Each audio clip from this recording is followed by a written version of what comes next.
ღმერთი. ქრისტეს მიერ საყვარელნო, მამანო, დედანო, ძმანო და დანო, ყველას გილოცავ დღევანდელ დღესასწაულს, ხსენებას, ყოველთა წმიდათა, ასე ეწოდება დღევანდელ კვირა დღეს. და ვიხსენიებთ ყველა წმინდა ადამიანს, რომელმაც შეიყვარა ქრისტე მთელი თავისი სულით, გულით, გონებითა და ძალით. დღევანდელ სახარებაში მაცხოვარი თავის მოწაფეებს არიგებდა შემდგომი სიტყვებით: ვინცო მაღიაროსო მე წინაშე კაცთაო, მეცა ვაღიარო ისო წინაშე მამისა ჩემისაო. ვისაც ცხვენოდეს ჩემიო წინაშე კაცთა, მეცა ვარცხვინოო წინაშე მამისა ჩემისაო. ვისაც უყვარს მამა ანუ დედა, ანუ ძე, ანუ შვილი, ანუ ძმა, ანუ და ჩემზე მეტად, იგი არ არისო ჩემ და ღირს. აღიღე ჯვარი შენი და შემომიდე გმეო.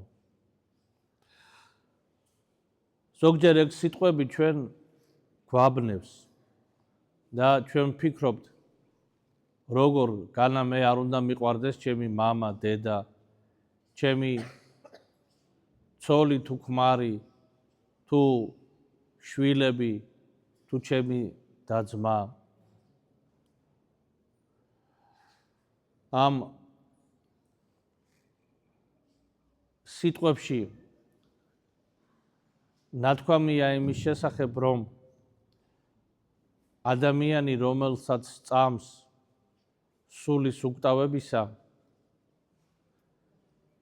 იმ ადამიანს ესმის, რომ ვერც დედა, ვერც მამა, ვერც შვილები, ვერც ცოლი თუ ქმარი, თუ სხვა ნათესავი, ან მეგობარი, ან ვინმე თუ კიდე ეგულება ძლიერი ამა ქვეყნისა თუ მდიდარი, მას არ ძალუძს სულის ცხოვრების მონიჭება. ეს ძალუძს მხოლოდ ღმერთს. მხოლოდ უფალს შეუძლია მიანიჭოს ადამიანს სულის ცხოვრება, გადარჩენა სულისა, ცათა სასუფეველში დამკვიდრება.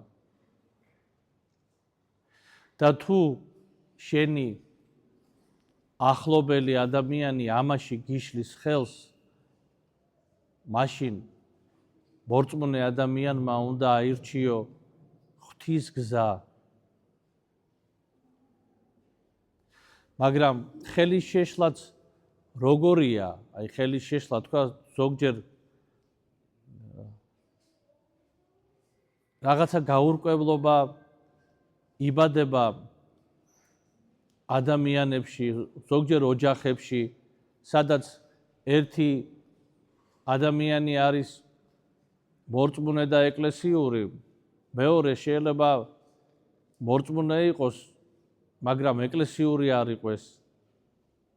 აი ხშირად გაიგებ ასეთ სიტყვებს: მე მწამს ღმერთი, მაგრამ არ მწამს ეკლესია და დლისაო თუ სასულიერო პირების.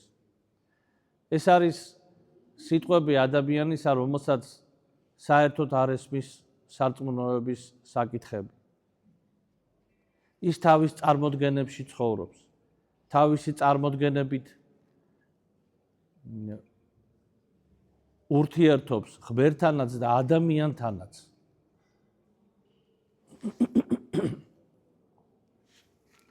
და მინდა გითხრათ, რომ ასეთი ადამიანის დაჯერება არ არის სავალდებულო, რაოდენ დიდი ახლობელიც არ უნდა იყოს ის ჩვენთვის.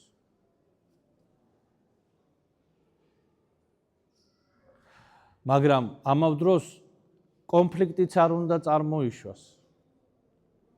იმიტომ რომ ჩვენ მშვიდობის სულით უნდა ვურთიერთობდეთ ყველასთან და ამ მშვიდობის სულით გვინდა რომ ჩვენი საყვარელი ადამიანები მოექცნენ.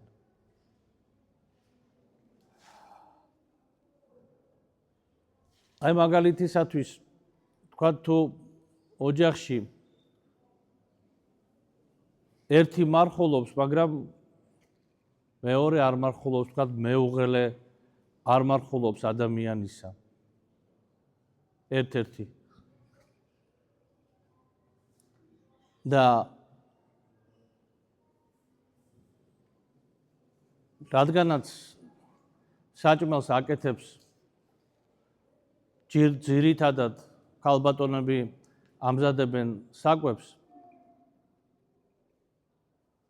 მერე ხდება რაღაცა, ესე თქვათ, გაურკვევლობა, რომ აი მე მარხვა უნდა დავიცვა, თქვათ, შენ არ მარხულობ, მე მიჭირს ორი სახის საკვების გაკეთება, მერე ფიქრობს, რომ მასაც უჭირს ორი სახის საკვების გაკეთება, ესე იგი და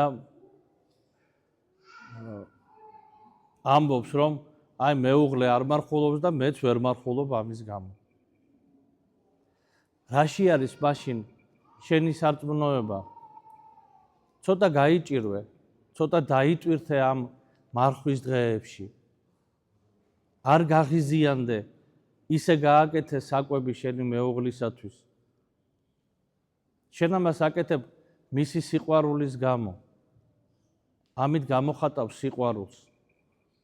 ამით ტვირთულობ მის რაღაც, ესე ვთქვათ, ურწმუნოებას და პავლე მოციქული ბრძანებს, რომ ურწმუნო ქვარიო მორწმუნე ცოლით გამართლებისო. და ასევე ურწმუნო ცოლიც მორწმუნე ქმრით. გასწიე ეს შრომა და ეს იქნება შენი ღვაწლი ამ მარხვის დღეებში.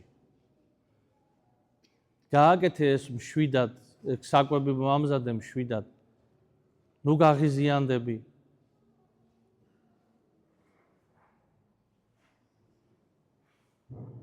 ამ კეთებაში ჩააქსოვე შენი სიყვარული. და თუ ასე მოიქცევი, მაშინ მეუღლისთვისაც უფრო დასაფასებელი იქნება შენი შრომა. ისიც მიხვდება, რომ ეს დღეები შენთვის არის განსაკუთრებული და შეეცდება თავადაც, რომ ხელი შეგიწყოს.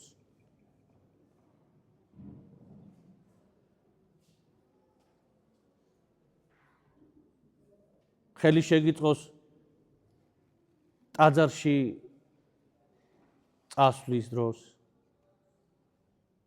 საკვირაო ლიტურგიაზე დასწრებაში, ლოცვისათვის განმარტოვებაში,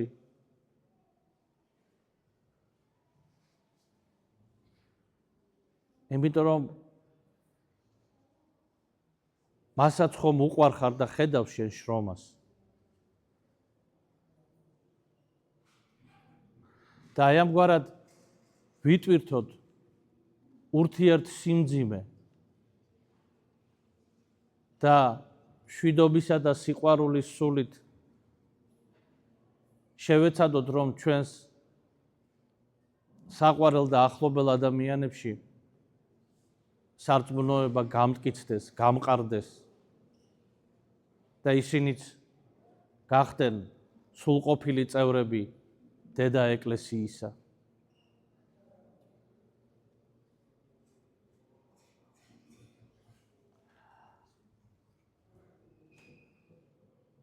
მინდა გითხრათ, რომ აი ასეთ მშვიდ და ჩუმ ქმედებას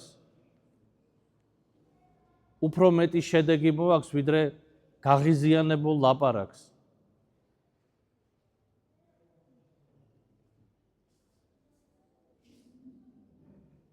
მე მარხულობ, შენ არ მარხულობ, შენ ესე იგი რაღაცა არ გესმის, ან უღმერთო ხარ და ასე შემდეგ და ასე შემდეგ. პირიქით ეს გაღიზიანებას იწვევს მეორე ადამიანშიც და შეიძლება რაღაცა კონფლიქტიც მოხდეს. და ეს კონფლიქტი არ უნდა ხდებოდეს. შენ ჩუმად აკეთე შენი საკეთებელი. და უკაცრავად ესე იგი თვალებს ნუ დათხრი ამ შენი გაკეთებულით.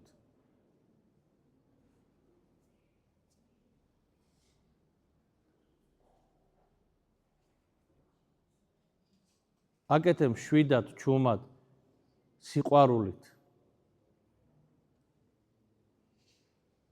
და მიხვდება შენი ახლობელი ადამიანი, რომ ეს შენთვის ძალზე მნიშვნელოვანია, რომ შენ არ აპირებ ამის დათმობას, არამედ მზად ხარ ამის გამო შრომა გასწიო, სიმძიმე იტვირთო.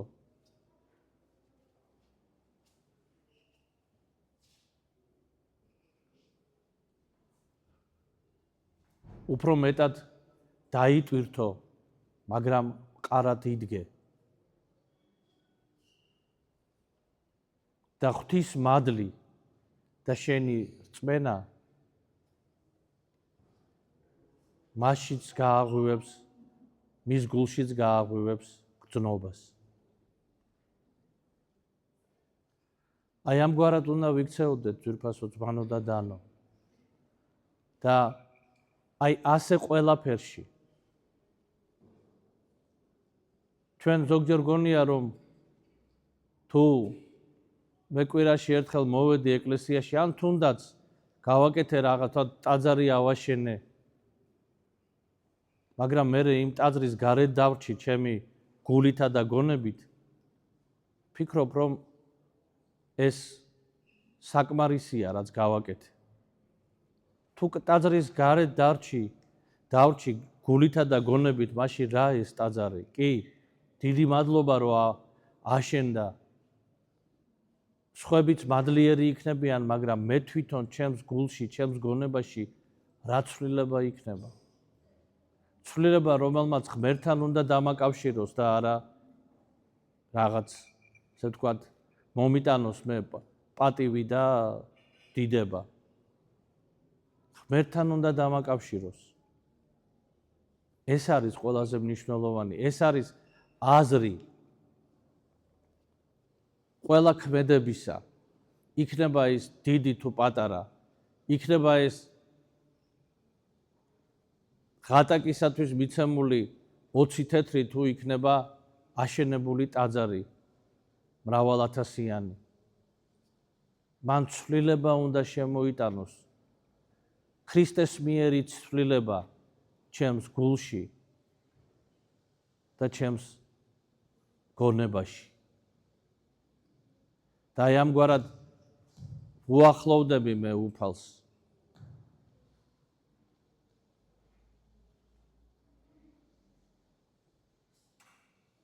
და მაშინ მიხვდები რომ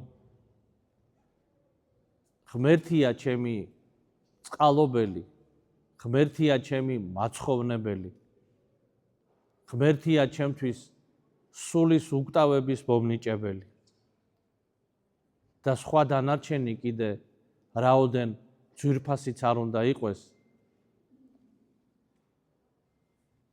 სხვა დანარჩენი არის ამის შემდგომ. იმიტომ რომ ვერავის და ვერაფერს შეუძლია რომ სულის ცხონება მომანიჭოს. ვერაფერს შეუძლია და ვერავის. აი ეს გვახსოვდეს ძვირფასო ძმანო და დანო და შევთხოვოთ ყოველთა წმინდათას, რომელთა ხსენებასაც აღვასრულებთ ჩვენ დღეს, რომ განგვამტკიცოს ჩვენ სარწმუნოებაში და მოგცეს სიყვარული ღვთისა მთელი ჩვენი გონებით, მთელი ჩვენი გულითა და მთელი ჩვენი ძალით. დღეს ყველას ანგელოზის დღე გვაქვს გილოცავთ თქვენი წმინდანების ხსენებას შეგეწიოთ მათი მეოხება ჩვენთან არს ღმერთი